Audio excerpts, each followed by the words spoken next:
As we walked across campus away from my youngest son's dorm room, my wife, Amanda, tried to hold back tears.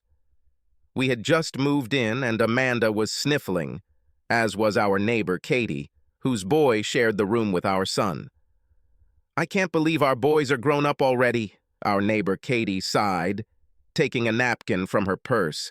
My wife, Amanda, took one of the napkins. "Yes, it's hard to believe," Amanda said, wiping her eyes. "Now they have to make so many decisions on their own." I was also thinking about my own important decision. I started to have doubts as we walked to the parking lot. Should I pull the trigger? My plans have been hatched for almost 10 years. Is the timing right? Is it necessary to do this at all? Amanda made a move to squeeze my hand. I dodged it by reaching into my pocket to get my car keys, even though we were still quite a ways from my SUV, and saw our neighbor Katie give me a puzzled look. "Mark, it's okay." Amanda spoke. "I know what you feel. If only you knew," I thought, returning my thoughts to the past and to the moment from which it all began. I remember Amanda and I had just celebrated our 10th wedding anniversary, and it was also an election year. The swindlers of that time tried to tell us that the other side was even greater thieves and liars. I was wondering, when these crooked politicians die, do you have to dig a hole to bury them? Or are they screwed directly into the ground?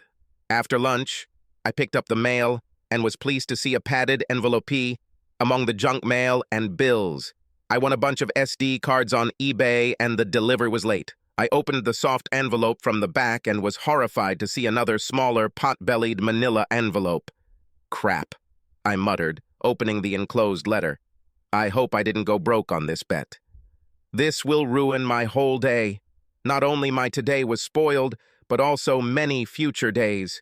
Dear Amanda, I hope this letter finds you in good health and good spirits. I recently realized and accepted my addiction to alcohol. With the help of my higher power and sponsor, I am working through the program. I have now been clean and sober for 90 days. As part of the 12-step program, I have made a list of everyone I have harmed and am trying to make amends to them. In your case, I'm more than willing to try to fix the situation directly, but I don't know how. Only now, with the acquisition of sobriety, have I begun to regret our actions.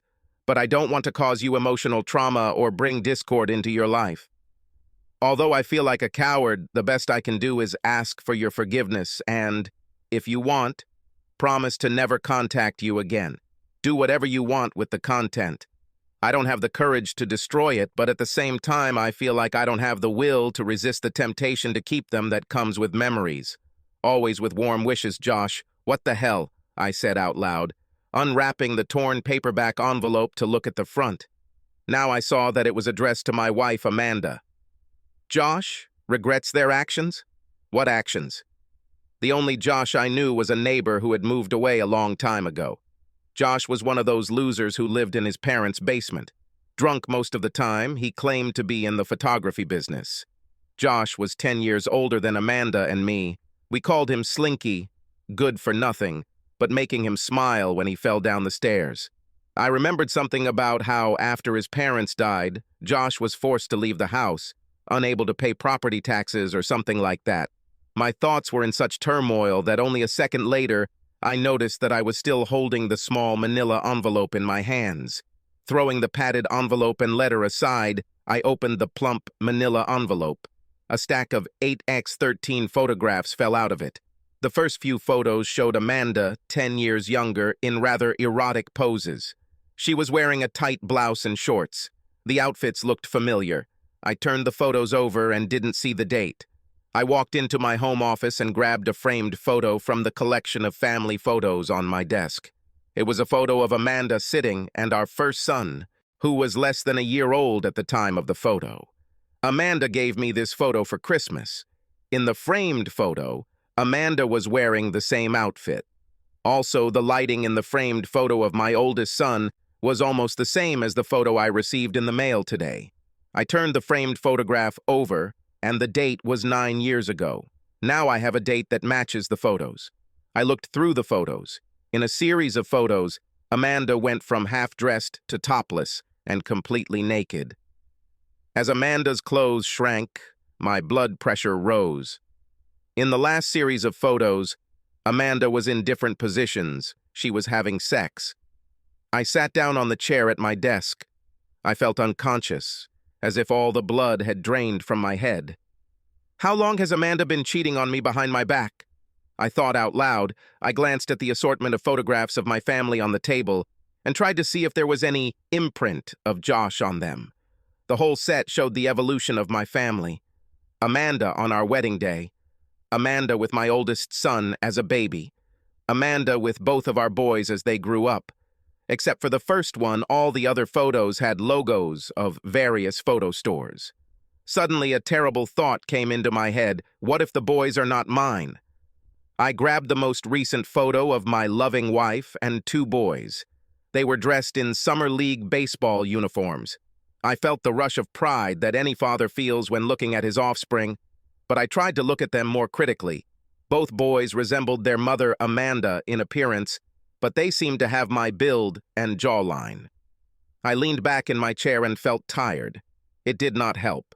Then a thought flashed through my mind, causing me to rummage through my desk drawers. I pulled out a copy of the medical form my sons filled out to play baseball this season. In my day, paperwork was mostly about who to contact in case of an accident. The form was now almost 6 pages long, covering food allergies, insurance companies, waivers, medications, and consent. Even the treaty ending World War II fit on one sheet of paper. Somehow, I had a hard time believing that my child's baseball league was more important than ending World War II. It took some time, but I found the data on the voluminous form I was looking for, the blood types filled out by our doctor. Reaching into my wallet, I pulled out my Red Cross blood donor card. The card read, Group O. Amanda had the same blood type. We always joked that we were comfortable donating blood for each other. My eldest son's questionnaire indicated that he also had Group O, and I felt a huge sense of relief. I carefully looked through the younger boy's profile to find information about his blood type. It was written in bold black letters, blood type, a positive. Without being a doctor, even a first-year high school biology student knows that 2 people with blood type O cannot produce offspring with blood type A. I thought my world couldn't collapse twice in 1 hour, but it did. I stared at the printed letters, A is positive, for almost a full minute, willing the letters to change. But they didn't change. Wild thoughts rushed through my head. I will kill Amanda. No, I'll leave Amanda. No, I'll kill you first, and then I'll leave you. No, I'll just take the boys and leave Amanda. The boys were 9 and 11 years old. I was sure that if they were asked for a divorce, they would choose dear old dad, or not. Or will they have a choice? These mental exercises lasted about an hour and simply exhausted me. I didn't find any solutions, just more and more questions. It got to the point where I was so tired that it took a huge effort for me to walk up the stairs and fall into bed. The next morning, I sat at the kitchen table and watched my wife's back as she did something in the sink. Last night, when she and the boys returned from the cinema, I asked to leave dinner. After a restless night's sleep, I felt a strange calm, almost numbness. Everything in the house was the same. Amanda had not changed during the night, but it was as if someone showed me all the tricks of the illusionists. I was no longer in awe and questioned her every move and motive. Amanda, do you remember Josh? I asked. I couldn't see Amanda's face, but I swear her body tensed for a moment before answering. Josh? Our old neighbor Josh? Wow, I haven't heard that name in about a dozen years, Amanda said. I was just thinking about Josh and his photography stuff. He was always running around taking pictures of the neighbor's children. Don't you think he was a pedophile or something? Amanda sounded relieved as she replied with a grin. Believe me, Mark, Josh was not into little kids. And how do you know this, Amanda? I hesitated. Amanda wiped her hands on a dish rag before calling the boys over for breakfast. Quite often in the morning, I would see a hungover Josh trying to get some bimbos out of their basement without their parents finding them. You seem to know Josh well, Amanda? I asked. Do you miss him? Well, no, not really, Amanda began. We got much better conditions when Katie moved in with us. You know, our children are almost inseparable. Kat, our good neighbor, bought out the mortgage on the house after Josh's bank foreclosed on the apartment. Katie is a single mother. To buy Josh's house, she used life insurance money from the death of her police officer husband. Our children were the same age, and soon became friends, and were always together. As a single mother, Katie worked long hours, and we essentially adopted her children. It was just as easy to load 2 kids into the car for a baseball game or to the beach as it was to load 4. They kept each other busy. Amanda often joked with Katie that we would claim her children as dependents on our tax returns. As a single mother, Katie couldn't drive a nail into a snowdrift, so Amanda sent me to her as her husband for an hour. I wasn't ready to be on the TV show This Old House, but I could do most basic home renovations. My father was a true master in his field, but more often than not, his mantra was, if something can't be fixed with a hammer, you have an electrical problem. I didn't mind spending time doing some chores around Katie's house. She was easygoing, but Katie never gave me any hints about it, and I didn't show any interest in her. My father taught us to be people of our word, and I kept my oath. Amanda walked over and playfully tapped me on the shoulder. Mark, don't tell me that after all these years you're jealous of me for Josh. The thief's hat is on fire, Amanda. Do I have a reason to be jealous? Amanda sat down at the table but didn't meet my gaze, instead just stirring her coffee. Of course not, she said. Josh was just a harmless drunk. He always took pictures of everything. He probably could have become a good photographer if he hadn't been drinking all the time. I leaned back in my chair and said nothing. Amanda looked up from her coffee mug for a second before continuing. Come on, Mark. We were all just getting started. You worked 2 jobs and went to school, and I stayed at home all day with the child. After 10 hours of Barney and diapers, I was desperate for adult conversation. Everyone in the area was working. Josh was just there. I still didn't say anything. Now Amanda seemed upset. My God, Mark, what? You think I had sex with some middle-aged drunk in between baby naps? Calm down. I put down my coffee cup. Amanda, you are acting terribly alarming. The best defense is a good attack. Don't you want to say me something? Amanda just looked at me angrily and jumped up from the table. We were interrupted by the boys noisily intruding into the kitchen. I silently rose from the table. As I walked up the stairs, I mentally threw reconciliation out the window. I knew that the anger I felt towards Amanda would pass, but the trust would never return. Mark, are you sure you want to do this? My brother Eric asked the next day. We were in his office and he was looking through the photographs, letter, and other papers that I had brought him. Eric was my half-brother from another mother. Eric's parents fled Eastern Europe during the Cold War and lived near us when I was growing up. Eric's parents died in a tragic accident when we were both just 6 years old. The social worker asked my parents to watch Eric for a few days, while they tried to find other family members or foster parents. Eric's case fell through the cracks, or was simply lost in the bureaucracy because the social workers never returned. Eric just stayed with us. I didn't know anything else then. I treated Eric's arrival in our family as a long overnight stay. I realize now that this was a financial burden for our working-class family. When I asked my mother years later how she managed it, my mother simply shrugged it off. Slice the bread thinner, add more water to the soup. My father never turned away those in need. Although father was a religious man, he believed that faith was a matter of actions, not litanies, and had no connection with most organized religions. He always ended all our prayers at dinner with the words, "Next time let there be more at the table, not less, and Lord, protect us from your followers." Dad never treated Eric any differently than he treated me and my brothers, which, given his temper, could be a good thing or a bad thing. Before he died, I asked my father why he accepted another mouth to feed him when he was already struggling. He just shrugged and said, "This is what a man does." Eric was so light-skinned that he seemed almost Snow White, reflecting his Eastern European heritage, but I was much darker-skinned. given my parents' Southern Italian heritage. So when we introduced ourselves as brothers, it was always a bit of a puzzle. One day, when my father was with Eric at a father-son event, someone commented that my mother must have a very fair complexion. My father replied, "Yes, it's actually translucent." Eric graduated from law school, finishing at the top of his class. Recruited to a well-known law firm, Eric climbed the corporate ladder and became a partner.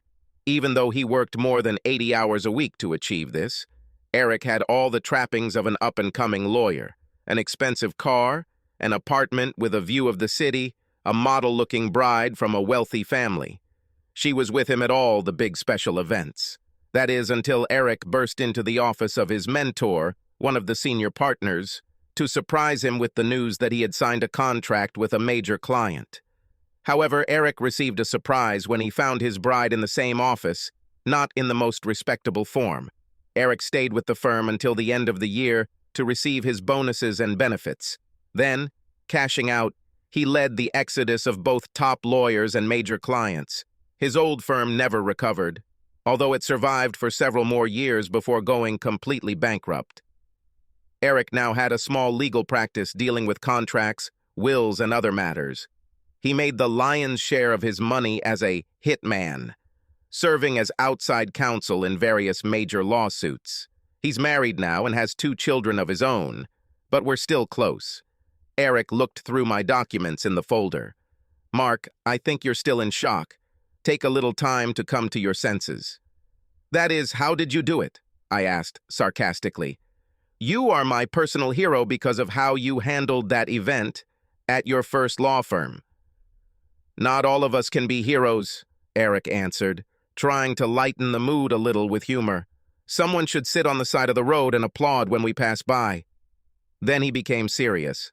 "Listen, Mark, your wife Amanda is a person, and most people have a hard time looking beyond themselves. We only see how we are treated and do not consider the consequences of our actions on others." "Are you fucking Yoda now, Eric?" I rolled my eyes. "I want to leave. My revenge will be that this cheating bitch won't get a penny and everyone will know what she did. I don't want Amanda to think she can cheat on me and cite hormonal amnesia as if I'm some damn fool." "Okay, Mark, but you know that revenge is a surefire way to let someone know that they got you.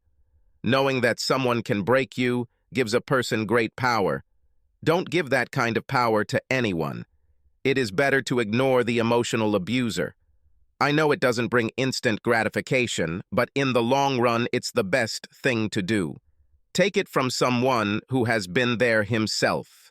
Eric turned to tap on his computer keyboard.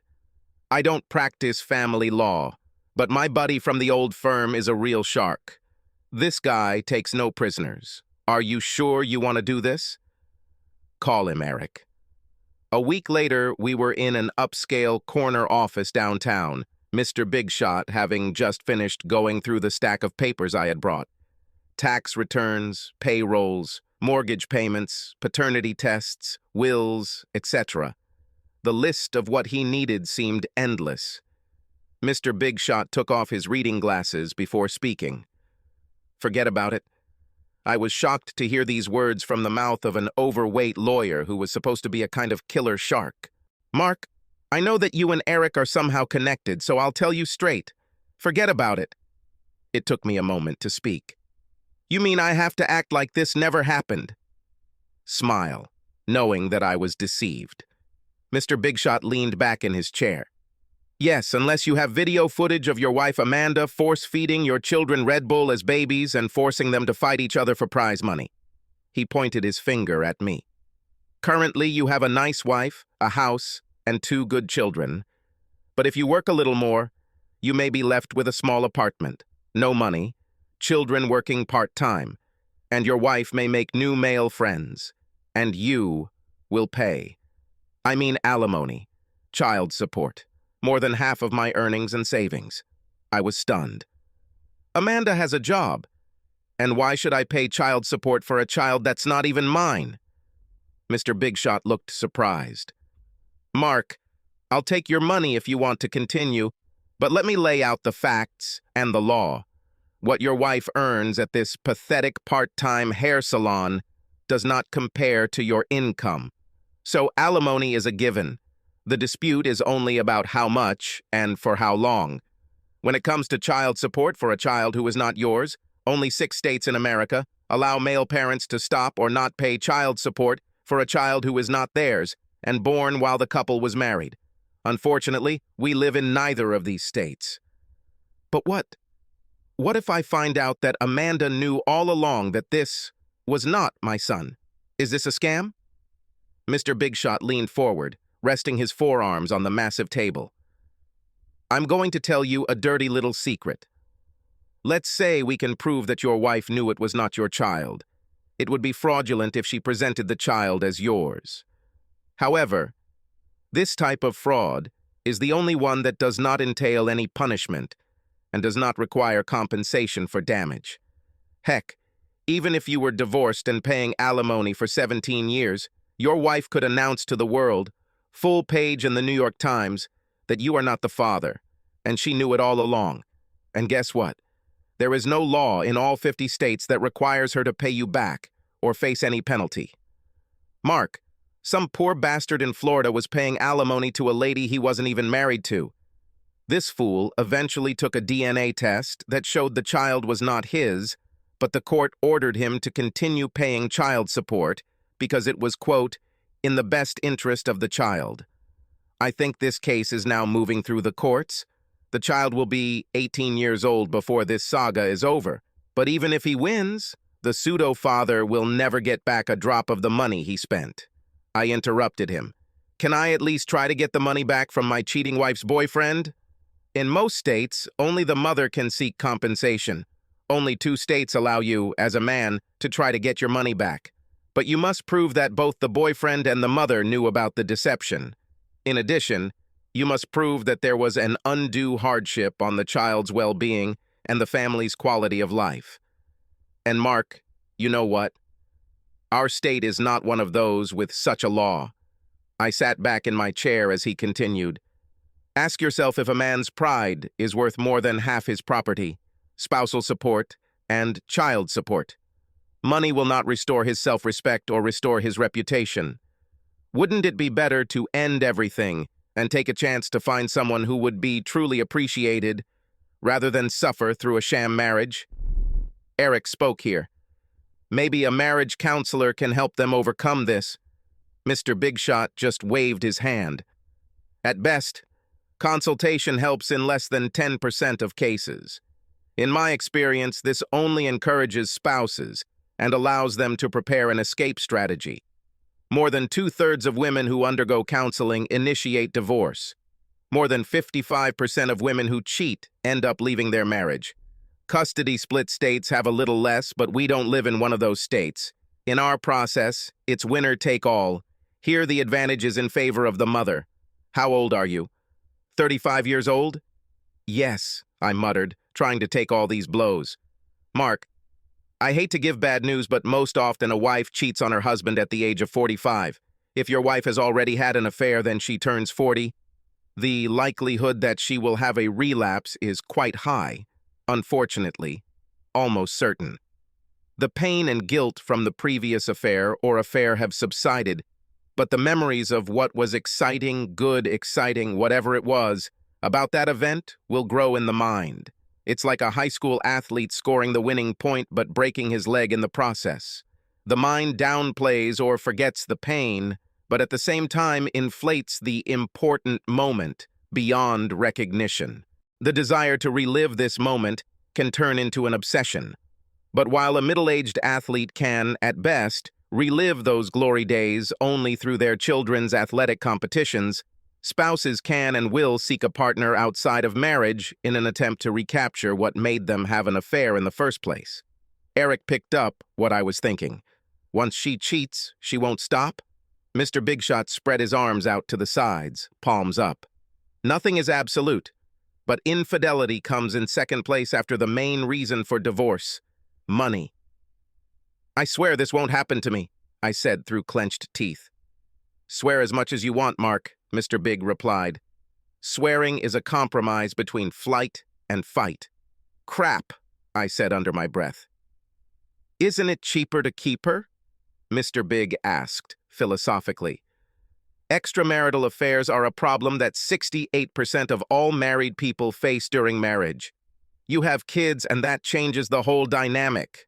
Children after divorce are much more likely to abuse illegal substances, be promiscuous, and suffer from depression and anger. Heck, the only truth about divorce is that there are no real winners. However, in all cases, the biggest losers are the children.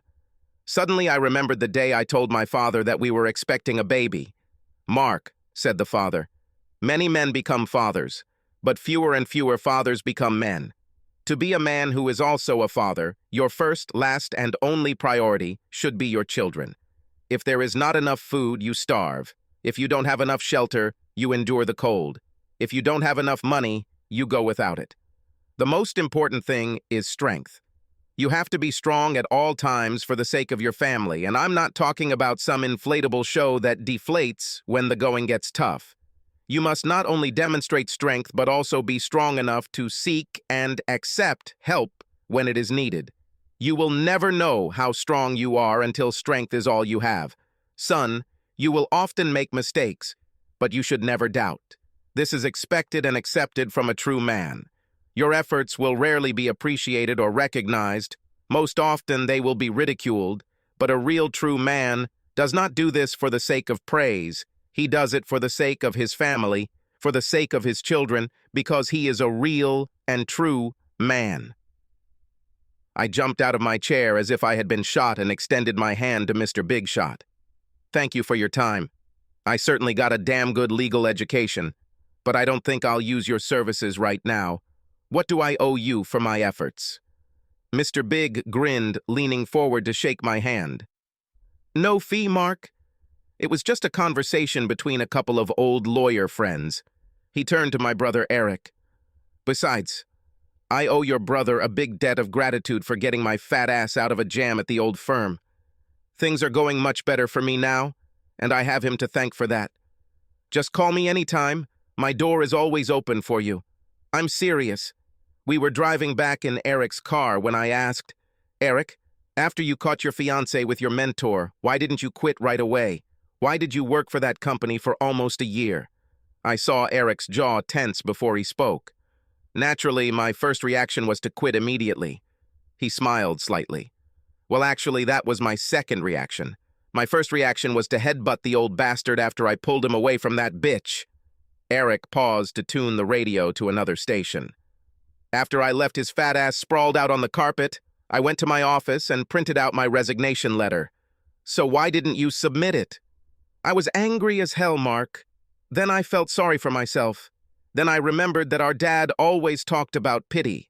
Anyway, I decided, why should I let these two rob me of the fruits of my sweat and labor? The next day, for the first time ever, the most senior partner came to see me.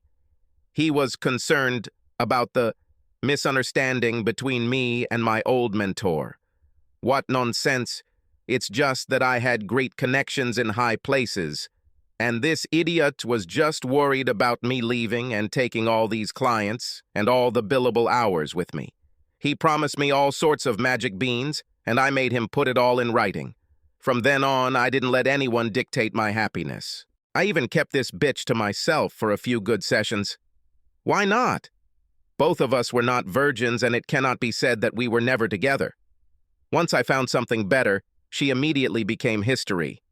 The same thing with the law firm. The day my contract ended, it also became history. I took my brother's words to heart. From that day on, I did what brought me happiness, staying true to my father's position that children come first. Amanda became a nobody to me. I was determined to have as little to do with her as possible. Things got easier a week after I returned from my meeting with Mr. Big Shot. "Mark, I have great news," Amanda announced at dinner. "The salon wants to make me a full-time manager. For starters, I'll have to work evenings and weekends. But I'm sure that for a while, you and the boys will be able to cook your own dinners." This worked out perfectly as I left for work before Amanda woke up, and by the time I got home, she was already in her position as salon manager. By the time she closed the store, I was already fast asleep. On her days off, I told Amanda I played darts, In fact, I decided to have several meetings with a psychoanalyst on my own. I discovered that I was no more spoiled than the next guy. But more importantly, I discovered that in addition to my obligations to my children, I was responsible for my own satisfaction. What Amanda did, is doing, or is going to do, was beyond my control. We are surrounded by temptations. It is our personal weakness and responsibility when we give in to these temptations. The truth is, when I stopped trusting Amanda, it changed the feelings I once had for her. I soon found that I no longer cared what she did. Over time, the hatred for her actions lost its original intensity, but the bad feelings remained. I do this for my children, period, end of story. Amanda became more like the girl next door with benefits. She was so engrossed in her work that I don't think she even noticed it. Meanwhile, the boys and I were having a great time. I took out a huge home equity loan, built a pool, an outdoor deck, and turned our basement into a veritable man cave. Got rid of my boring car and bought a massive SUV with crap gas mileage. My boys and Katie's children traveled in comfort as I purchased season tickets to all sporting events. I became the driver of the children's team, since the whole team plus equipment could squeeze into this damn SUV. Every win or loss resulted in a trip to the local pizzeria or ice cream parlor at my expense. Katie often accompanied us on our trips. People often mistook us for one big family. "I would like to," I answered, half-jokingly. This always earned Katie a puzzled look. Amanda constantly made excuses, citing her work schedule, being too tired, or wanting to relax on her day off. Soon, the boys simply stopped asking her. A few years later, my eldest boy and Katie's firstborn were admitted to the same college, mine on a partial scholarship. Katie never found out that I paid for the rest myself, as well as the expenses for my boy. 3 years later, the same scene was repeated with the last of our offspring. This brings us to today and my current dilemma. Stay or go? Move on, or maintain the status quo? Amanda sat on our outdoor deck enjoying the last days of summer, overlooking the pool, glass of wine in hand. I returned after clearing the SUV of the remains of our trip.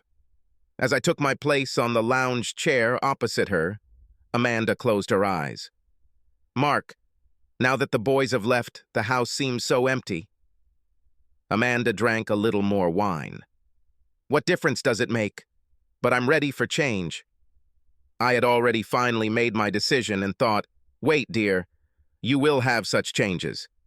I threw the papers on the glass table between us.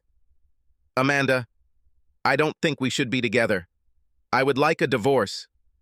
Amanda rose from her chair and grabbed the papers, quickly scanning them. "What kind of nonsense is this, Mark?" "Amanda, this is just a copy of the divorce petition.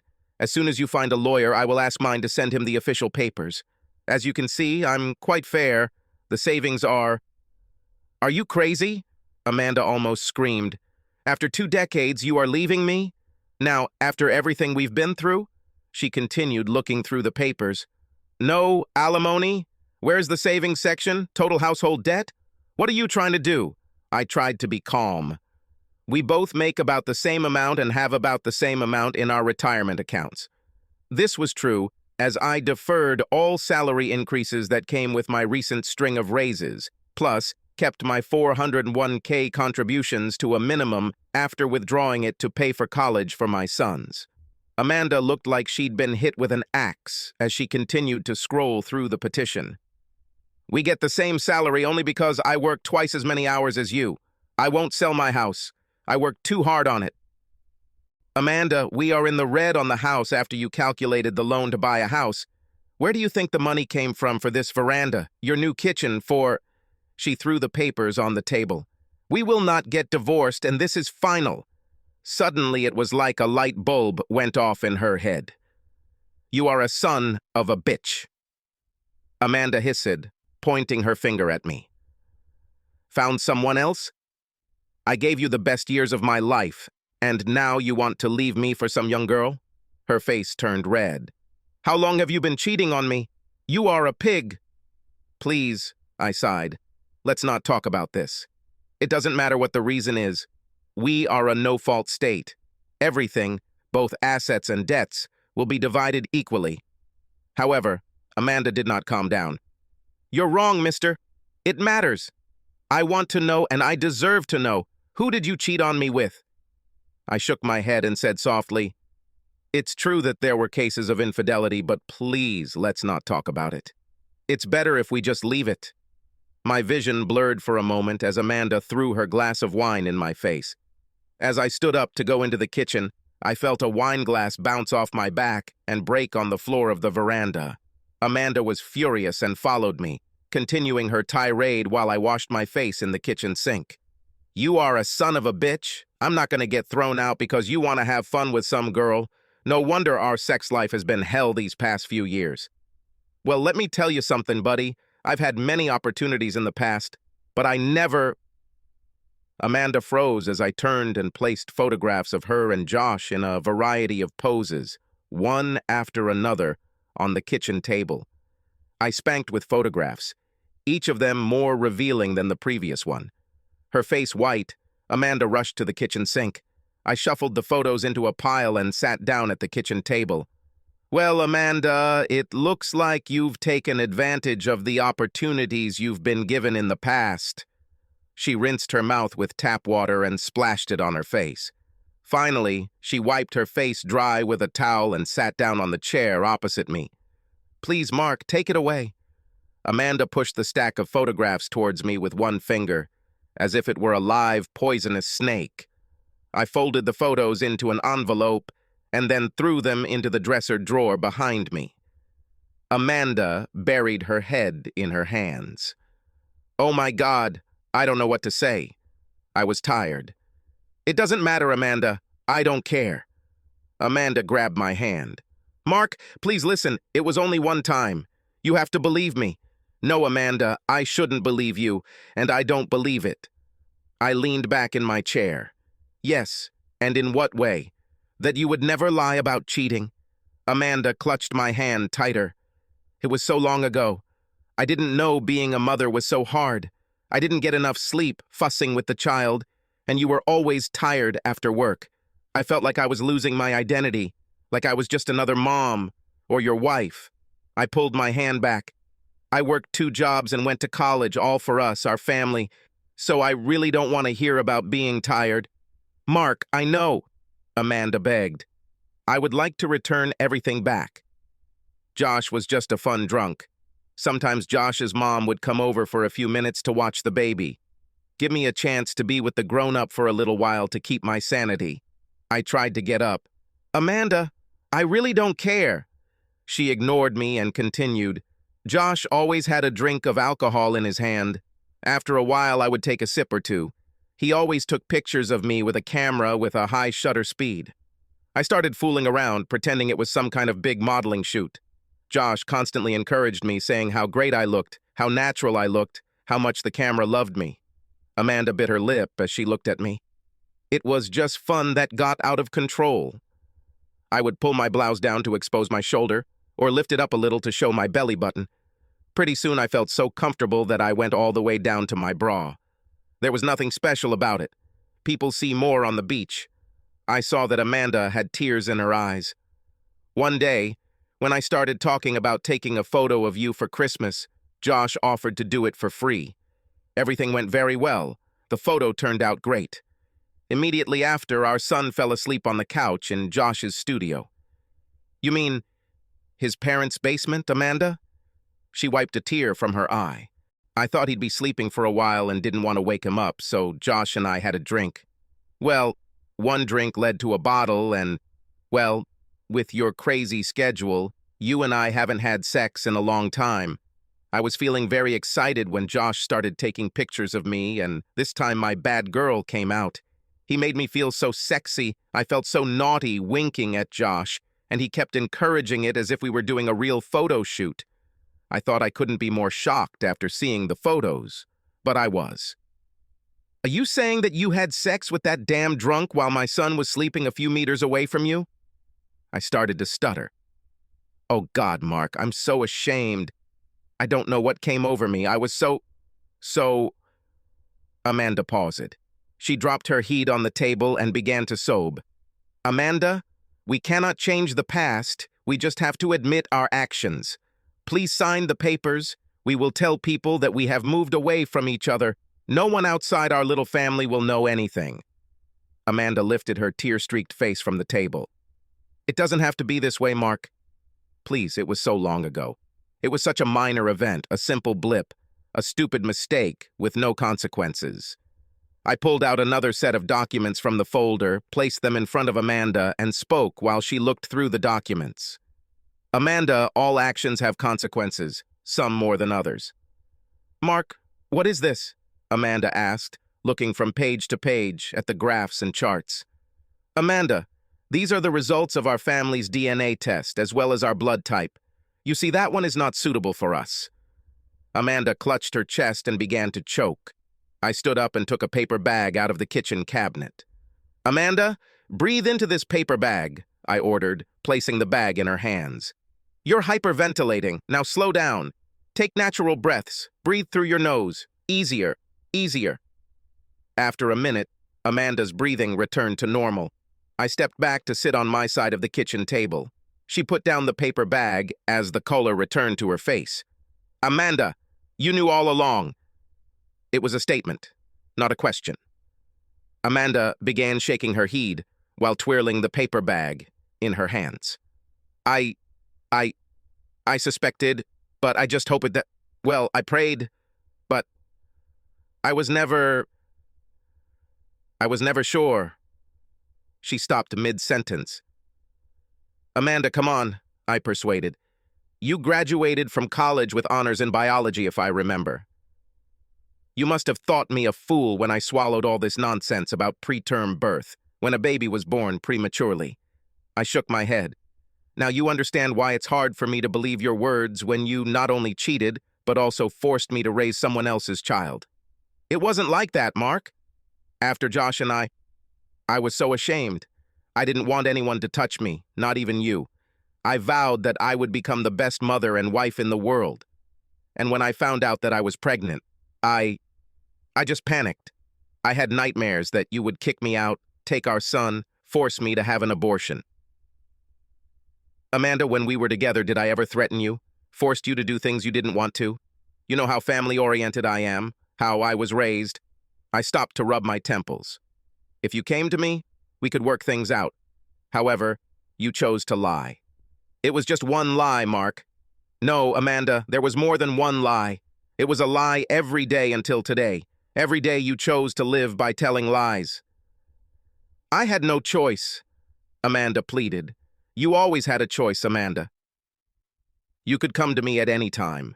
You chose to continue this lie, and I don't know how many others. Now it's my choice. Please, Mark, Amanda begged. Don't tell the boys. Amanda, the time for lying is over. Children who experience secrecy and lies cannot trust what they are told and become insecure and dependent. When the family structure finally collapses, there may be no honest relationships left to fall back on. The kids feel stranded, so either you tell them or I will. My God, said Amanda. What will I tell them? Boys, your mother's a cheap, lying, ungrateful slut who cheated on your father. Now I had to smile. Amanda, you can skip the cheap, lying, ungrateful slut part. How about we tell the boys that their mother made a mistake, but they are both still our sons, and it doesn't change anything about our love for them. The boys took it pretty well, I think, considering that all their friends have stepfathers, stepmothers, 2 moms or 2 dads, and blended families. This was not a big problem for them. Amanda was a little bitter about all this. She kept saying that we could work things out, that not enjoying the house we had worked so hard on was a waste of time, but I was just done with it all and wanted to move on. Oddly enough, the house turned out to be more troublesome than the divorce. Our megabank gave us a break when we tried to return it to them. They killed all the short sales we had planned, and we never talked to the same person twice. Depending on who they talked to at Megabank, they received different answers to the same questions. Plus, the paperwork was unrealistic. I think we have personally cut down most of the trees in Washington state just by our written requests. Thank God my brother Eric asked one of his buddies who was a real legal eagle in real estate and law to help us. Over the course of several months, he proved that Mega Bank violated not only its own internal policies, but also many state and federal laws enacted to protect homeowners caught in upside-down mortgages. By a strange coincidence, Mega Bank ended up owing us money. When they did not even show up for the court hearing, despite 4 certified letters, we received a default judgment, according to which the house was provided to us free of charge, plus court and lawyer costs were borne by the bank.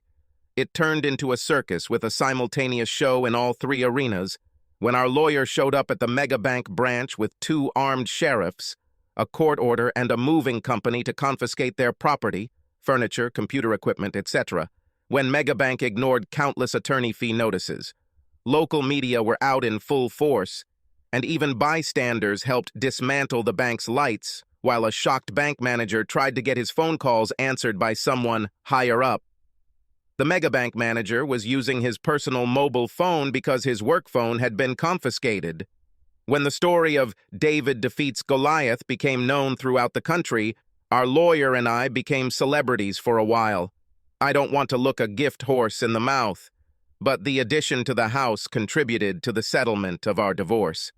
Amanda didn't want to sell the house right now, so after a lot of debate, she agreed to pay me half the rent and she would pay for gas, electricity, water, etc. We will pay 50-50 for insurance and taxes, and proceeds from future sales will be split equally. I did what every recently divorced middle-aged man does, and rented a terrible apartment for a short period of time while I decided what to do with my life. Naturally, I joined the gym to try to get back in shape. I hate going to the gym. And now I was standing at the reception, looking forward to a free lesson with a personal trainer when I heard, "Mark! Oh God, how glad I am to see you." I turned around and saw my old neighbor, Katie. She looked great. Katie wore a tight leotard with the gym's name on the front and back. She hugged me. Damn, she was tight everywhere. "Katie, you look great," I said, as she released me from the hug. "What are you doing here?" "I work here, Mark. Well, at least part of the time."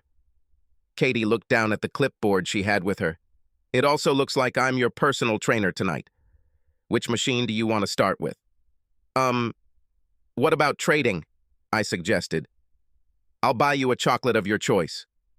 Katie laughed and dragged me towards an array of devices that might have been found in a medieval dungeon for extracting confessions. I didn't see any of those exercise machines that I remembered from my school physical education lessons. I tried not to appear weak, but after 90 minutes, I threw up twice. Like any pseudo-macho man, I lied and explained my urge to go to the toilet by drinking too much coffee in the office. The scales there must have been metric because I know pounds were never that heavy. Katie took pity on me and agreed to meet me in a cafe after I limped to the locker room. She looked fresh and radiant, holding my arm as we stood in line at a local cafe while I felt like the walking dead. "Katie, since when did coffee become so complicated?"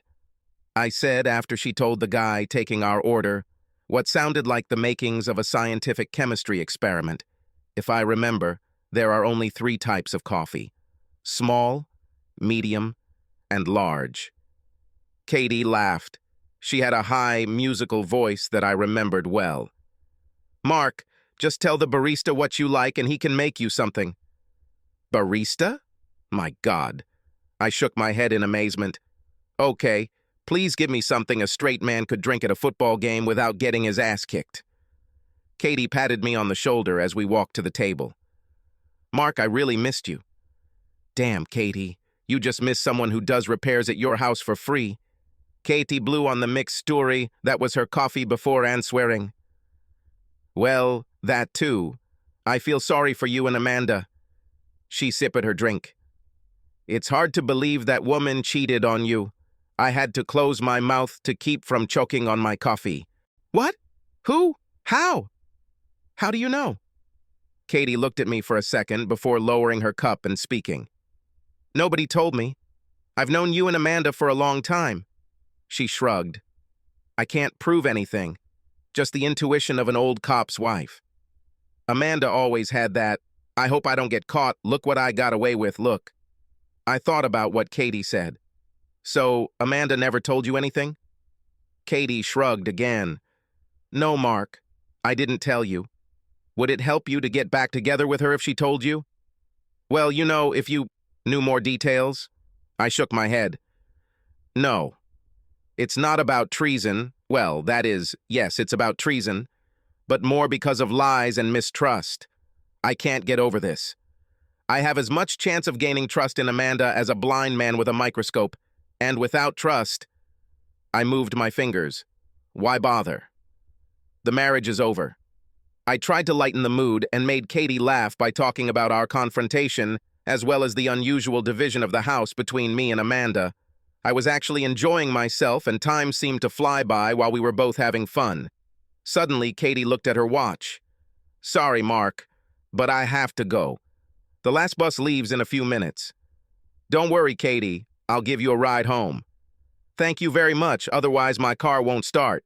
Bad starter, I think, and work has cut my hours. Things are a little tight, so I have to wait until my next paycheck to get the car towed to the shop and fixed.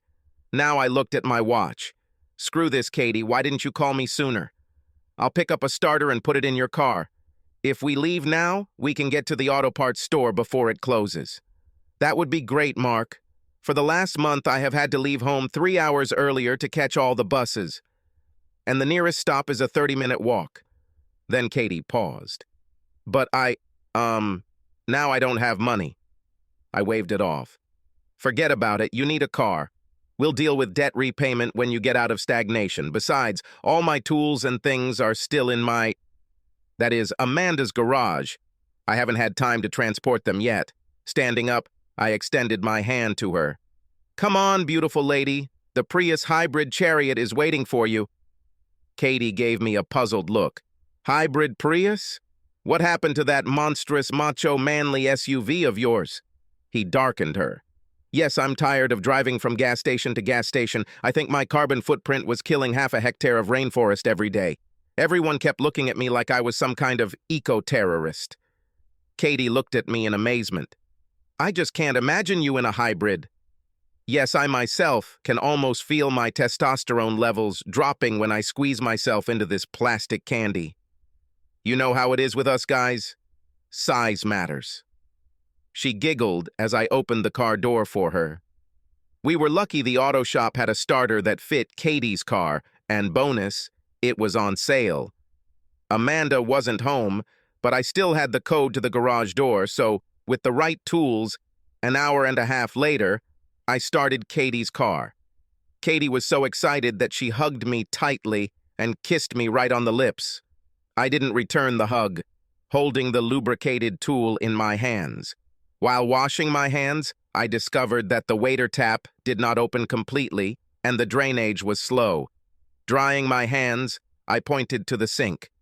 Katie, why didn't you call me? I could take care of that.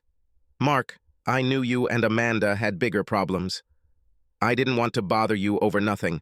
Besides, when the job cut started, I couldn't afford. She turned away, but not before I saw tears in her eyes. I am not a case of charity. I walked up and put my arm around her shoulders. This is not charity, just one neighbor helping another. I squeezed her hand. Besides, I have a lot of free time right now, and you seem to have things to do to fill that time.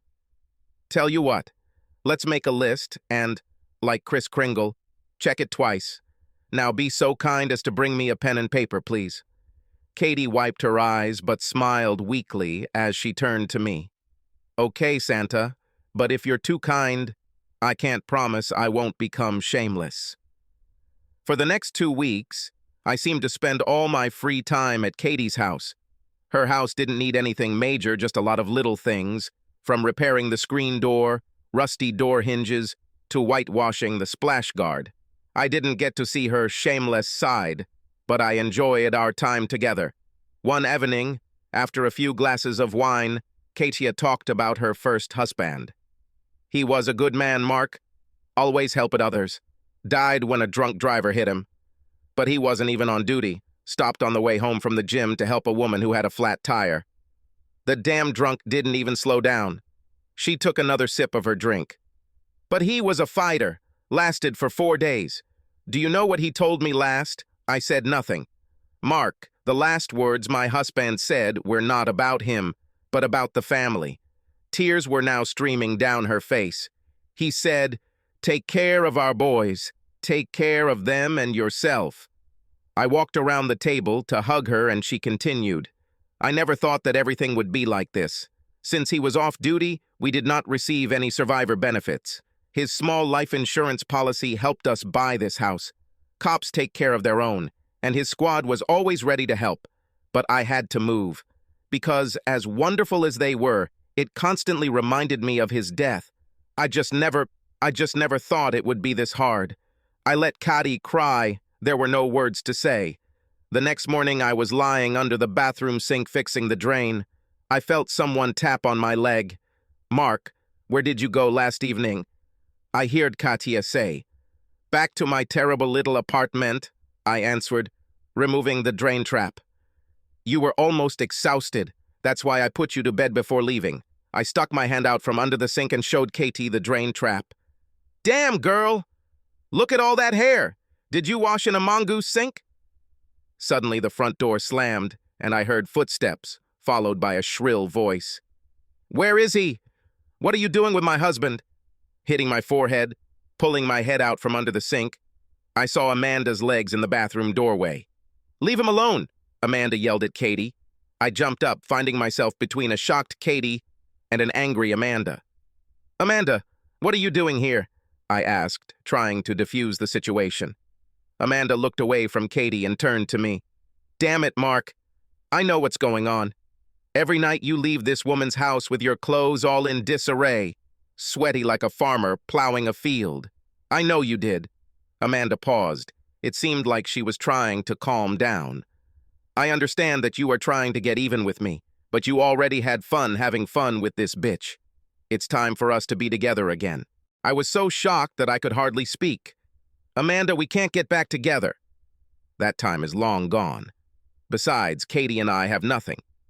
I felt Katie's arms wrap around me from behind before she spoke. "That's right, Amanda, there's nothing. But you know what? Now everything will change. My late husband, God rest his soul, told me to take care of myself. And I intend to start right now by taking your ex-husband upstairs." Now Amanda and I stood stunned. Katie came from behind me and took Amanda's hand, leading her through the open front door. "Now please, even though you're not a stranger, call first. We'll be busy for a while." With that, Katie closed the door behind the still mute Amanda. Katie came back to me when I finally found my voice. "Katie, that was something. Thanks for supporting me and boosting my ego, but it wasn't necessary." Katie stood right in front of me and took off her blouse. She wasn't wearing a bra, and even for her age, Katie's breasts were quite a sight.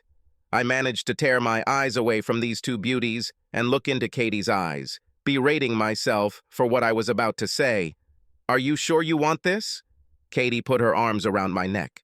"Mark, I've known you longer than my husband. I loved him like no other, and I kept my promise to him to take care of our boys. Now she intends to fulfill her other promise to him and take care of herself." With these words, she took me by the hand and led me upstairs to the bedroom. I don't know who was more nervous. I didn't want to ruin everything, and Katie hadn't been with a man in almost 2 decades. But, just like when riding a bicycle, we maintained our balance and found the right speed. The conversation in bed became interesting when Katie stated, "Mark, you will move in with me." It was a statement, not a question. "Wait, this is a bold statement. Aren't you afraid that this is just a waste?" Katie propped herself up on one arm, giving me a view of those wonderful breasts. "Mark, we have been friends for most of our lives." She raised her hand to stop me. "We are too old to play games. It's a win-win. You need somewhere to live, but I have free space. I care about you, you care about me. I have needs, and so do you. Why should you pay rent to some faceless landlord? If it makes you feel better, you can save the money you spend on rent towards your mortgage. Besides, you know this house better than anyone else." "Katie, wouldn't this be weird?" I pointed across the street to my old house where Amanda lived. Katie shrugged silently. "It's not my problem. I no longer care what others think. I only care what you think. Your old house is still in your name. This is a big investment, and what could be better than seeing it every day? That's what we did. Things were strange for a while. Amanda still felt bitter about the whole event. She seemed unable to move on. "Damn it, Mark," Amanda told me one day when I was at her house, fixing a crack in the driveway. "When are you going to come back home?" "It's crazy. You know you belong with me. What can I do? You know that I regret everything. Just tell me what needs to be done to make it go away." I peeled the sealant cover off before speaking. "Amanda, I know you're sorry, and so am I. The point is, we're not getting back together. You need to move on with your life. Find someone else." "Who, for example?" Amanda snorted. "I work in a salon with gay hairdressers. Most of my clients are ex-wives." She looked at the ground. "I never thought that I would become one of them." I didn't say anything and started collecting my tools. "Come on, Mark," Amanda begged. "Of course, you can give me another chance. Just forgive and forget, at least for the sake of our boys. After all, the holidays are coming. We need to be together." "Amanda, you are forgiven, and for over a decade, you had a chance every day that you chose not to take." As for forgetting, I shook my head. "It's true, the holidays are coming. The boys will be back from school, and we can have alternating dinners at yours and Katie's with all the kids, like in the past." Amanda crossed her arms defiantly. "I will not tolerate this in my house. Bitches! And I will never cross the threshold of her house." I just shrugged. "I think we'll miss you. I thought the holidays would be awkward for the kids, what with their parents' new living arrangements and all. But the fears turned out to be unfounded, since both pairs of children took everything calmly. I guess that's good, but damn, doesn't their generation care?" The boys attended 2 dinners each, so as not to upset either mother. But by Christmas, the children had pressured Amanda enough to come over to Katie's house for a short visit. Katie begged her to stay, but to no avail. Katie tells me she has nothing against Amanda and doesn't mind me spending time there doing house renovations or activities with my boys and Amanda. I don't think they'll ever be friends like they used to be, but Amanda seems to have warmed up and has at least become politer to Katie over time. After a year of marriage, I couldn't be happier. This is not the delirium tremens of love of our youth, but a much deeper, mature love, full of affection and respect.